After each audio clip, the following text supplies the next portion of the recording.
For just the sixth time, these rivals are going to meet in the postseason. 12-12, the record between these two in postseason play. The Yankees and the New York Yankees, or the Yankees and the Boston Red Sox. 6 p.m. Eastern is the first pitch, and we're very excited for it. The Red Sox, a team that went through a lot of turmoil this regular season, against a Yankee team that is firing on all cylinders. They've been playing great baseball, but they're going to have to run into a guy who has dominated them, and more specifically, their MVP candidate, Aaron Judge. Garrett Crochet was acquired in the offseason by from the Chicago White Sox, and the Boston Red Sox have enjoyed every single one of his starts. This guy is beyond as advertised. Yeah, he was the hot ticket at the trade deadline last year. The White Sox didn't pull the trigger, held on to one, made a deal in the offseason, and he is one of the top 5 pitchers in the game of baseball. His biggest thing dealing with Aaron Judge, and he presents a lot of problems because he has a unique set of pitches. He has a fastball that he can explode up the zone. He's incorporated a changeup. There aren't many guys that can throw middle to Aaron Judge and get away with it. The higher the pitch is, the fastball up in the zone, the more difficulty Judge has handling it. And a lot of these, they're catching that upper quadrant of home plate. Judge has that slight uppercut swing. And this pitch is a very difficult pitch for him to get to.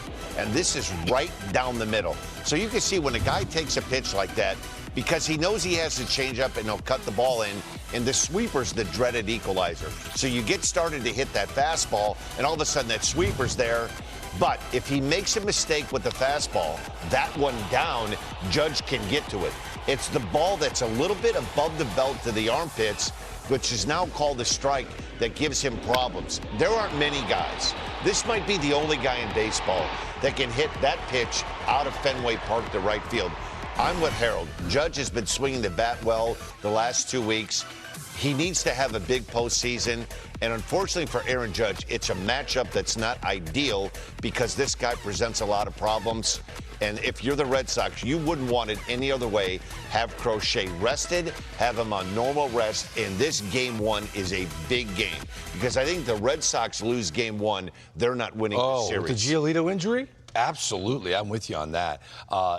Is this a better Yankee team in 2025 in the postseason than last year's team that went to the World Series?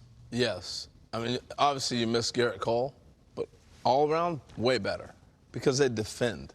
They catch the ball. That's what cost them last year. Even after they lost game 1 in L.A., their defense would not have faltered them. They had a chance to win the World Series. They were right there. But this is a way better team. When you pick up Bellinger, you all of a sudden, and you go and get Max Fried, the years they put together, you go get these guys right here on this board, Goldschmidt, Williams, I know he struggled, but this is the moves they made. And think about the money they spent.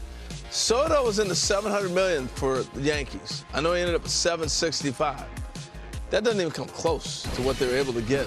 And the other thing that happened, because they were able to go get all these players and let Soto go, they would have traded Trent Grisham.